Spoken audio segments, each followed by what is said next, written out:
Deus, hoje nós estamos aqui, como o pastor falou, finalizando a série de mensagens sobre a reforma, que foi dia 31 de outubro, o dia da reforma comemorado, E glória a Deus por estes homens, juntamente com Martinho Lutero, que iniciaram a reforma na igreja. Isso nos fez estarmos aqui hoje, podendo ouvir a palavra de Deus na nossa língua, podendo professar a palavra do Senhor. E isso não tem preço. E hoje nós vamos falar então sobre uma das solas, que é Soli Deo Gloria, que significa somente a Deus toda a glória. Amém. A Ele pertence toda a glória. E eu quero convidar você a abrir sua Bíblia na primeira carta a Timóteo, escrita pelo apóstolo Paulo, 1 Timóteo capítulo 1. Nós vamos ler do versículo 12 ao versículo 17. Talvez vai estar um pouco pequeno aqui, mas se você não conseguir enxergar, senta de um lado de um crente aí e acompanha na Bíblia aí, a palavra do Senhor. 1 Timóteo capítulo 1, versículo 12. Então diz assim a palavra do Senhor: dou graças a Cristo Jesus, nosso Senhor, que me deu forças e me considerou fiel, designando-me para o ministério. A mim, que anteriormente fui blasfemo, perseguidor e insolente, mas alcancei misericórdia, porque o fiz por ignorância e na minha incredulidade. Contudo, a graça de nosso Senhor transbordou sobre mim, com a fé e o amor que estão em Cristo Jesus. Esta afirmação é fiel e digna de toda aceitação. Cristo Jesus veio ao mundo para salvar os pecadores, aos quais eu sou o pior. Mas por isso mesmo alcancei misericórdia, para que em mim, o pior dos pecadores, Cristo Jesus demonstrasse toda a grandeza da sua paciência, usando-me como um exemplo para aqueles que nele haveriam de crer para a vida eterna. Ao Rei eterno, o Deus único, imortal e invisível, sejam honra e glória para todo sempre. Amém. Amém. Glória a Deus. Uma palavra maravilhosa que Paulo fala um pouco sobre si para o seu considerado filho na fé, Timóteo, um jovem que iniciava a sua missão, a sua missão de levar o Evangelho a todas aquelas pessoas que ainda não conheciam, como Paulo iniciou também fazendo e completou a sua carreira fazendo isso, levando o Evangelho, levando a glória de Deus por onde eles andavam.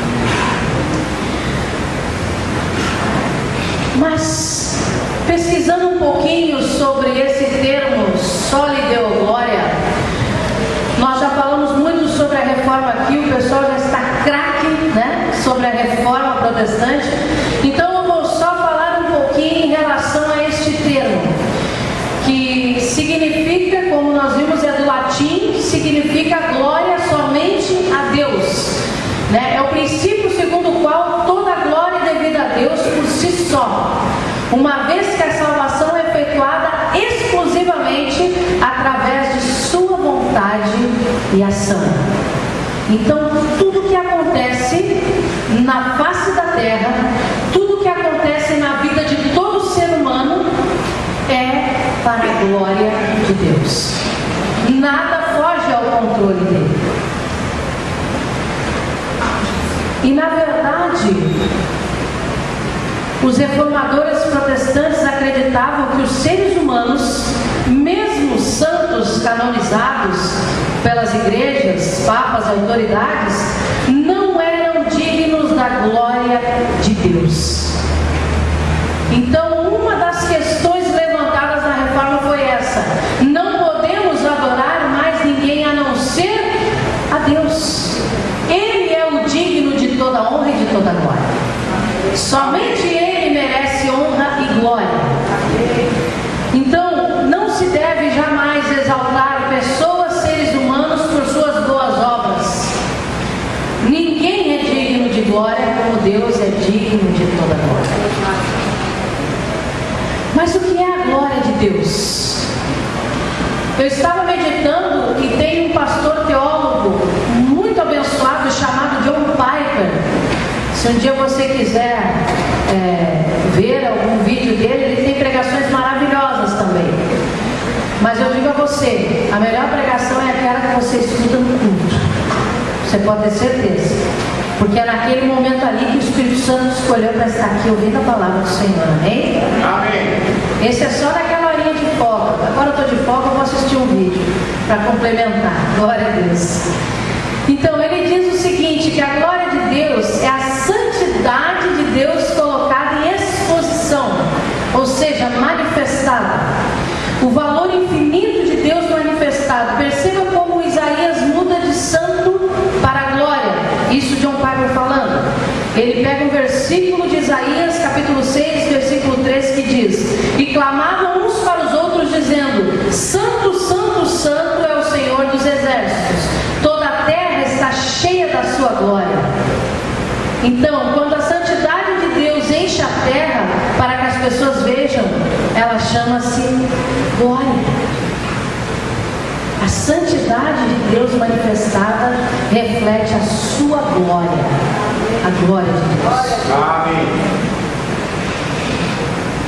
E Paulo, um homem que estava aqui dentro do propósito de Deus para a sua vida, um homem que sabia exatamente a sua missão, aquilo que ele deveria fazer, ele estava aqui falando sobre a sua vida a Timóteo. Ele falando o que ele passou para chegar a este ponto onde ele estava, da glória de Deus ser manifesta na vida dele. E na verdade, a glória de Deus, ela deve de fato se manifestar na vida de todo o crente. Só que muitas vezes nós impedimos que a glória de Deus se manifeste na nossa vida de tal forma que as pessoas que nos olham, que nos enxergam, que estão ali nos observando na rua, não conseguem enxergar. Infelizmente essa glória muitas vezes não é manifesta de uma maneira como deveria ser. Mas nós sim devemos manifestar a glória de Deus através das nossas vidas. Mas como nós podemos saber se de fato a glória de Deus tem se manifestado na nossa vida, já que nós estamos falando que toda a glória seja dada a Ele, mas essa glória tem que ser dada e manifesta com uma prática de vida que só nós podemos demonstrar a Deus. E eu vejo Paulo falando aqui, e ele nos mostra primeiramente que a glória de Deus ela vai ser manifesta na nossa vida quando nós consideramos que a força que nós temos não está em nós. A força não está em nós. Olha no versículo 12, o que diz primeiramente ali?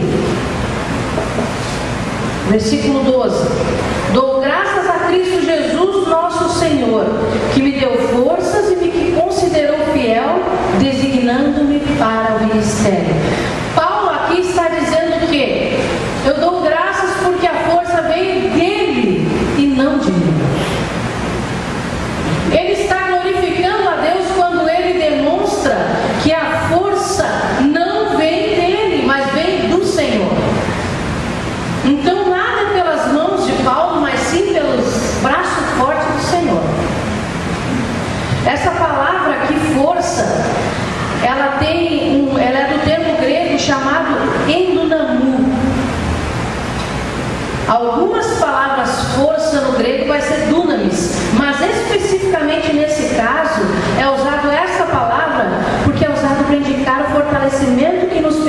fazer todas as coisas em Cristo.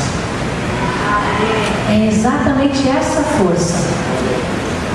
Quando a palavra diz que o Senhor é a nossa força, nossa fortaleza, nosso refúgio, quando Ele fala de força, Ele está dizendo isso: olha, você é forte, mas em Cristo Jesus.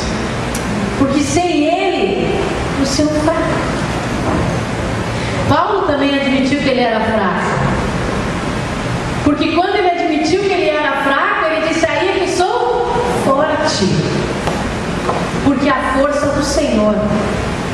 E quando nós fazemos isso, nós demonstramos que a glória é dele. Que não há força em nós. Não há força nenhuma no ser humano. Mas a força vem do Senhor. A Ele seja toda a glória. Amém. Aleluia. Mas essa força, amados, ela não é para qualquer pessoa. Por que eu digo que não é para qualquer pessoa? Porque é para aquelas pessoas que vivem em Cristo. Essa força, como nós vimos, é em Cristo. Mas aquele que não vive em Cristo, que não busca viver como Cristo quer que você viva, você vai ser um eterno fraco. Infelizmente. Aqueles que não conhecem a palavra de Deus, aqueles que ainda não conhecem a Jesus Cristo, nunca vão obter essa força se não entregarem a sua vida a Ele, que é o Deus Todo-Poderoso, que é o Deus que fortalece. Então nós temos que entender primeiramente isso na nossa vida. Sem Cristo, sem Jesus, sem Deus na sua vida, você nunca vai ter força nenhuma. E Paulo sabia muito bem disso. Paulo era um especialista nisso. Ele reconheceu que a força que ele tinha vinha de Deus. Porque a glória é dele. O Senhor, quando começa um propósito na vida de uma pessoa, não é para a glória dela. Nunca vai ser. Mas sempre para a glória dele. Tudo que ele faz é para a glória dele. Não adianta um homem querer se expor, se colocar. É Deus quem coloca. É Deus que faz a obra. É Deus toda a glória. A Ele toda a glória. Amém. Amém. Também, amados, quando nós estamos fazendo algo na obra do Senhor, nós vamos ter muito sucesso, mas em muitos casos nós vamos ter fracassos. Agora, o que é sucesso e o que é fracasso? Será que aí a glória de Deus não está sobre a pessoa que fracassou? Ou será que a glória de Deus está sobre aquele que... A glória de Deus está em todo aquele que nele crê. Amém. Só que a pessoa ela tem que tomar a decisão de ser manifesta a glória, inclusive no seu ministério, em tudo aquilo que ela fizer. Então a questão não é se eu sou competente ou não. A questão é se a glória de Deus está sobre mim. A glória de Deus manifestada na minha vida. Porque a questão de competência é muito relativa. Você pode estar no lugar errado, fazendo aquilo que não é para você estar fazendo. Agora, quando a glória de Deus se manifesta na sua vida, você está fazendo a coisa certa no lugar certo. Você pode ter certeza disso. E Deus vai manifestar a glória dele na sua vida, em nome de Jesus. Amém. Algo que Paulo também nos faz pensar,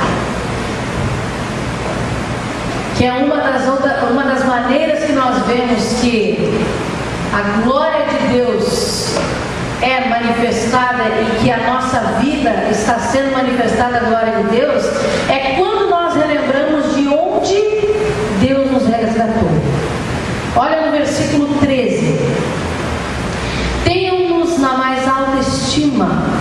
com amor por causa do trabalho de... Opa, desculpa, pessoal. Folhou minha Bíblia aqui, perdão. O ventinho aqui folhou minha Bíblia.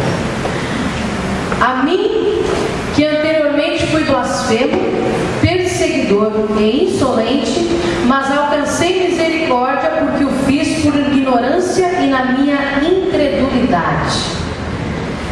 Olha só, Paulo estava relembrando aqui como ele foi no passado, como ele agia no passado. E ele soube realmente que só pela glória de Deus mesmo, pela graça, pela misericórdia, é que ele conseguiu iniciar essa carreira dele como pregador da palavra aos gentios. Ele era conhecido como Saulo no início. Ele era um perseguidor dos cristãos, um opressor. Você consegue imaginar um homem que se tornou uma grande bênção nas mãos de Deus ter sido uma treva na vida das pessoas? Aquela criatura que estava ali perseguindo os cristãos, aquela criatura que estava ali dizendo: olha, vamos matar todo mundo. E era considerado um teólogo, mas um teólogo só da lei, porque ele ainda não conhecia a glória manifesta de Deus na vida dele. Agora, sabe o que é mais interessante? Presta bem atenção nisso que eu vou dizer para você. Esse nome Saulo, ele é um nome que, vindo do hebraico, porque ele era um nome do hebraico, Saulo, que significava o quê? Saul. E olha que interessante, Saul perseguia quem? Davi. Parece que Saulo e Saul tinham o mesmo ministério, entre aspas, né? Aquela mesma sina. E ele perseguia a Davi, ao qual seria a raiz daquele que viria sendo o nosso Salvador, Jesus Cristo. E aí Saulo veio perseguir a quem?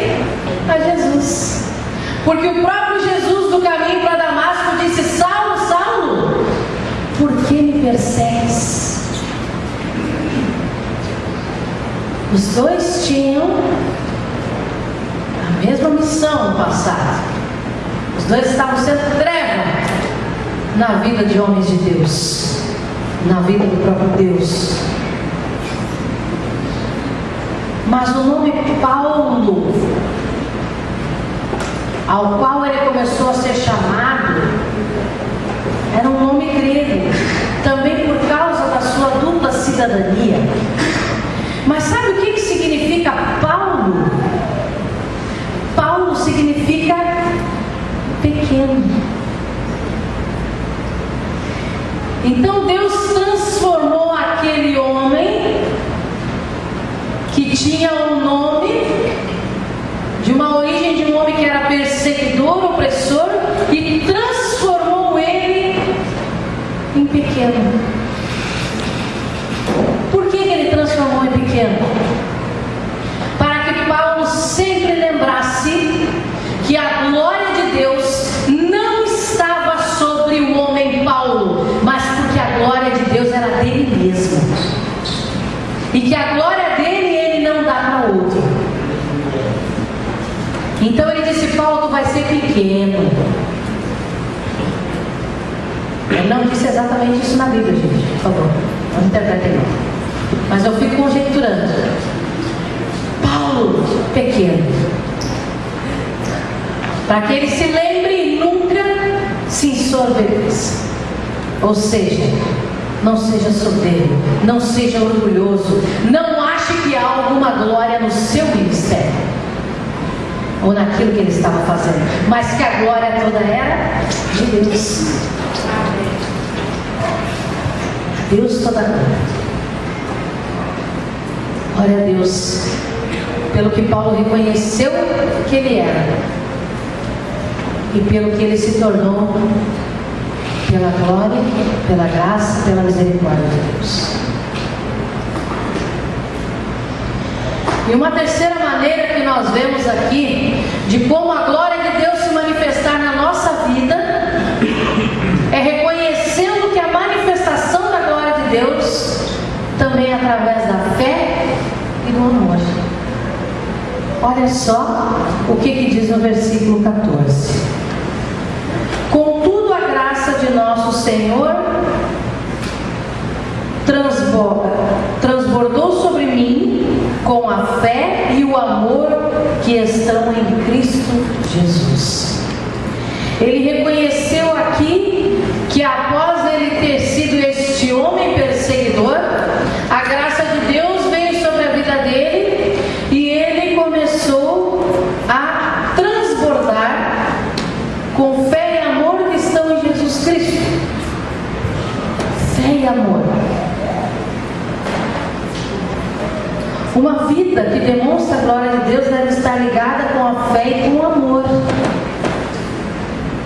Não dá para deixar os dois separados. Sabe por quê? Porque nós vamos ver muitas pessoas tendo uma fé inabalável. Pessoas que muitas vezes vão dizer, eu creio, e eu acredito nessa fé inabalável dessas pessoas. E você vai ver pessoas dizendo, olha, eu busco a Deus todos os dias, eu jejuo, eu faço tudo, se bobear o joelho até no milho. Mas elas guardam para si.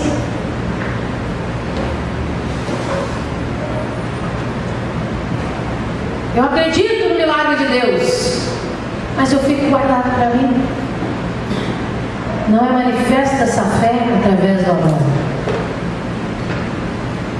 E da mesma forma, muitas pessoas têm um desprendimento para fazer boas obras, para fazer caridade, mas a fé está abalada. Talvez não busque o Senhor, talvez não vá no seu quarto ali, talvez não faça o seu devocional, como já foi falado muitas vezes sobre devocional. Aquele devocional é aquele momento de devoção a Deus que você tem diariamente. As duas coisas devem andar juntas. Tiago fala na sua epístola que a fé sem obras é o quê? Morta. Então a fé e o amor devem andar juntos, porque o amor é a manifestação da obra de Deus também.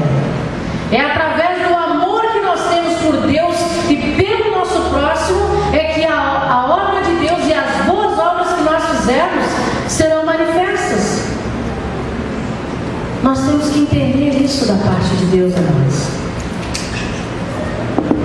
Eu não posso dizer que eu tenho uma fé inabalável e só venho aqui domingo e fico sentadinho ouvindo a palavra de Deus. É uma fé sem prática. O que eu tenho feito no reino de Deus? O que eu tenho feito? Eu não estou falando somente de ministério, gente, na igreja.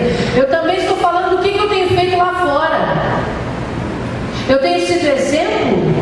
Eu tenho tentado evangelizar as pessoas, ou pelo menos falar do amor de Deus a elas.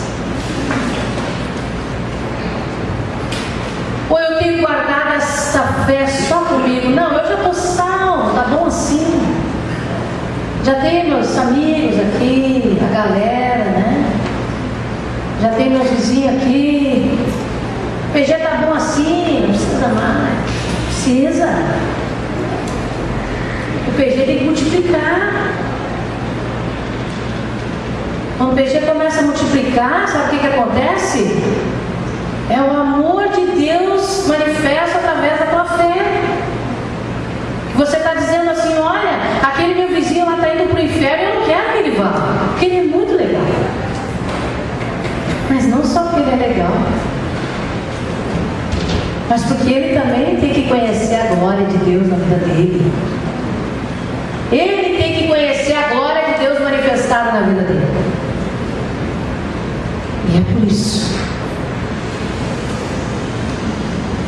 que nós temos que reconhecer que a glória de Deus vem também através da fé e do amor.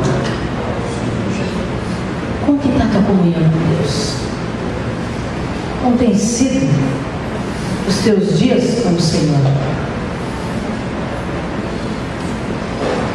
Mas você não vai chegar, eu falei isso numa outra mensagem, você não vai chegar diante de Deus assim, vai chegar no seu quarto naquele momento, né, dizendo, ó Deus de Abraão, de Isaac e de Jacó. Isso não é intimidade. Isso não é intimidade com Deus. A intimidade com Deus é você chegar naquele dia assim, que você está irritado com alguma coisa, você chega na presença de Deus, olha Deus, eu estou irritado, eu estou indignada, eu estou cansado, sabe? Deus vai olhar e vai dar uma risada, né? Está cansado da vida. Tadinha. Nem diz a minha amiga toda, tadinha, né? Na verdade, amados, é isso que você tem que chegar, dizer e manifestar para Deus. Sabe quando você quando chega para conversar com o seu marido, com o seu filho, com a sua esposa, com a sua mãe, pai? Eu moro com a minha mãe, então eu chego com a mãe, estou cansada. É bem assim que você tem que chegar com Jesus, sabia? Dessa intimidade toda. Estou cansada, Jesus. Jesus, hoje eu estou ligado. Hoje eu não estou boa, Jesus. Hoje eu não estou boa. Parece estranho, parece uma falta de respeito, mas não é. Isso denota intimidade. Intimidade. Você chegar como você é. Porque não adianta, ele te conhece como tu é. É essa fé que vai fazer com que você demonstre a glória de Deus por onde você andar. Essa intimidade que você vai ter com Ele. E aí você vai dizer assim, gente, vocês têm que conhecer esse Jesus que eu conheço. Vocês não têm noção do que Ele fez na minha vida. É assim que você vai chegar para as pessoas. Eu queria que você soubesse um pouquinho daquilo que Ele fez na minha vida. E o que Ele fala comigo. E os papos que a gente tem são muito bons. Essa glória de Deus tem que ser manifesta a nós. Para todo aquele que ainda não conhece a Jesus Cristo. Amém? Amém. Nós vamos ver muitos cristãos que dariam a vida por amor às pessoas, mas que infelizmente a sua fé não permite que creiam nos milagres de Jesus para hoje. Como será que anda a nossa fé mesmo? Porque a Bíblia diz que Jesus é o mesmo ontem, hoje e para sempre. Então os milagres de Jesus são os mesmos de ontem, de hoje e para sempre. Deus é um Deus de milagres. E talvez a nossa pouca fé esteja impedindo a manifestação da glória de Deus. Deus quer manifestar a glória dele na vida de cada um de nós. Mas para isso nós temos que crer de todo o coração.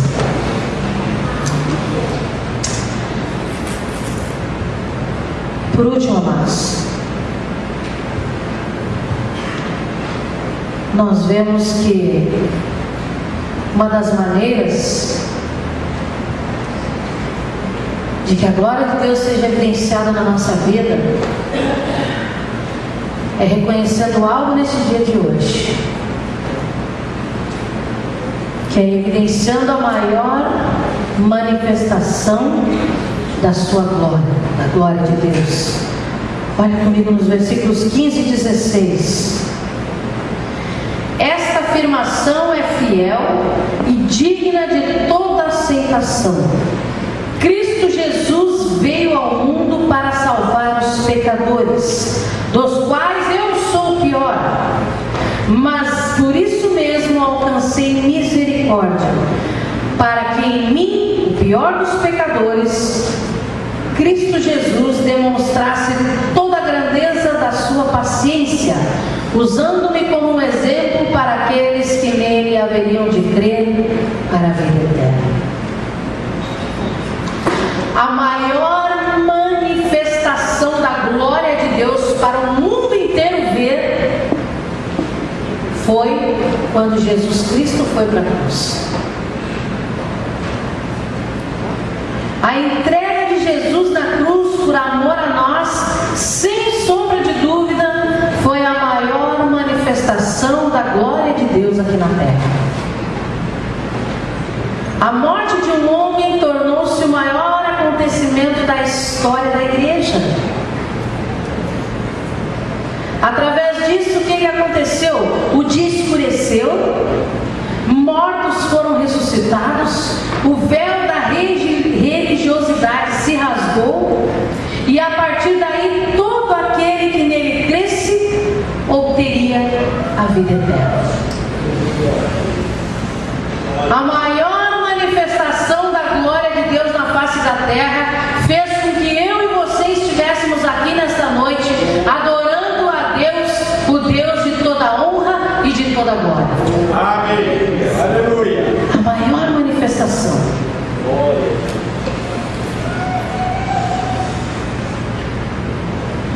Que grande glória deve ter sido naquele dia.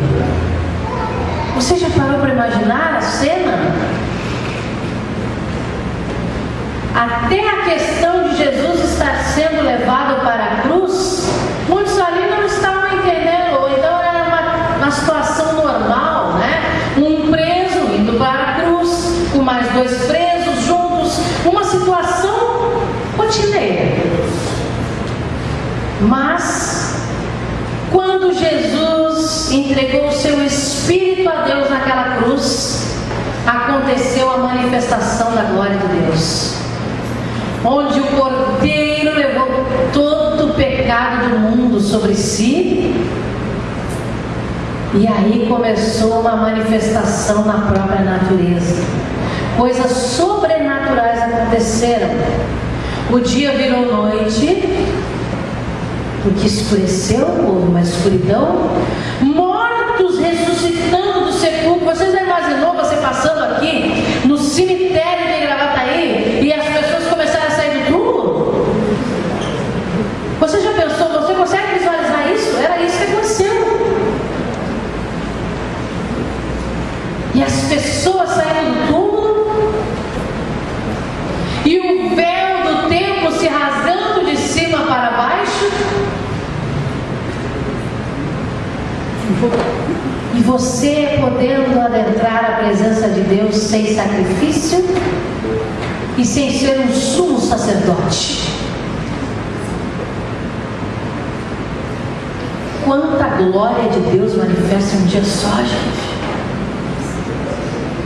E a maior delas é que a partir desse dia, todo aquele que nele cresce seria salvo, ou teria a vida eterna. E é isso que Paulo está dizendo, que ele era testemunha da manifestação da vida eterna.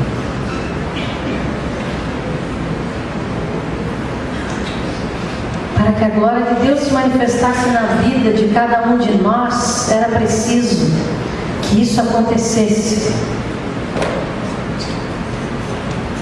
E neste dia de culto com ceia, nós relembramos isso, essa maior manifestação da glória de Deus na face da terra. É isso que nós relembramos. A glória manifestada através de Jesus Cristo. Amados,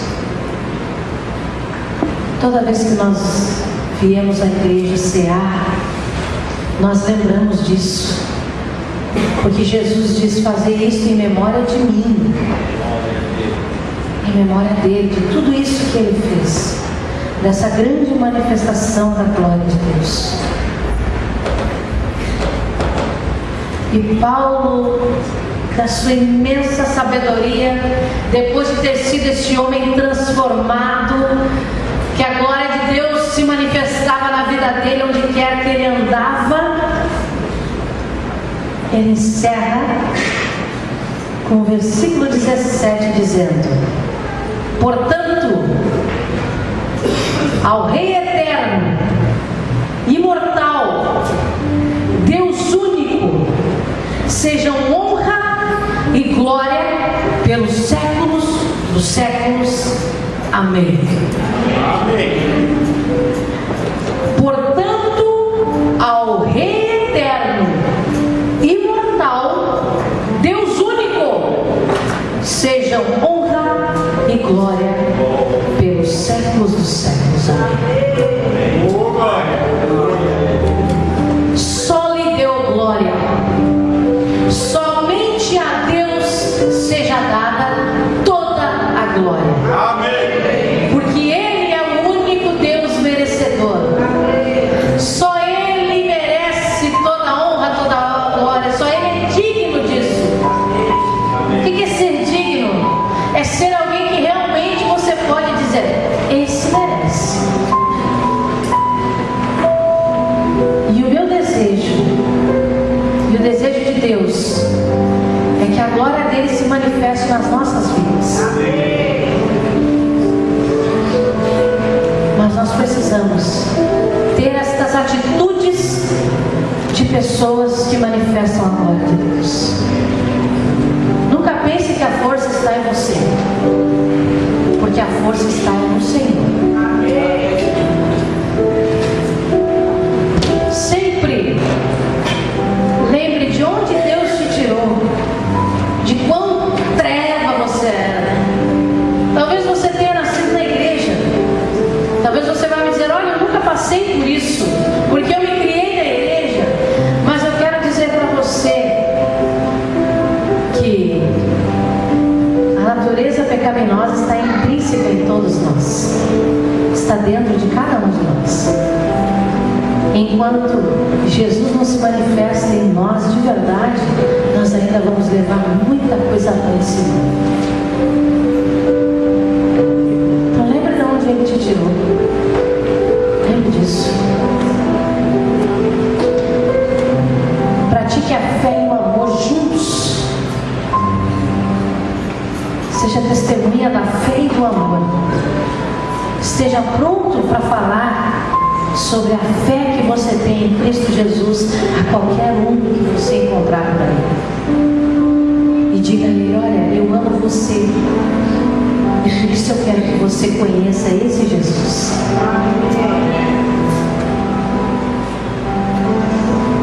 E nunca deixe de lembrar do maior sacrifício, da maior glória manifesta na face da terra, que foi a morte de Jesus na cruz por você. Amém. Porque essa é a maior glória que Deus pôde manifestar nas nossas vidas. Seja esse agente da glória de Deus por onde você andar. Amém? Amém. Glória a Deus.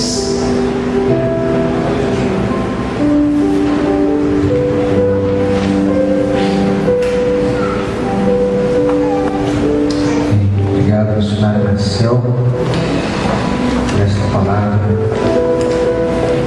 que encerra a série que nós iniciamos a respeito dos 5 solas da Igreja da Reforma Protestante.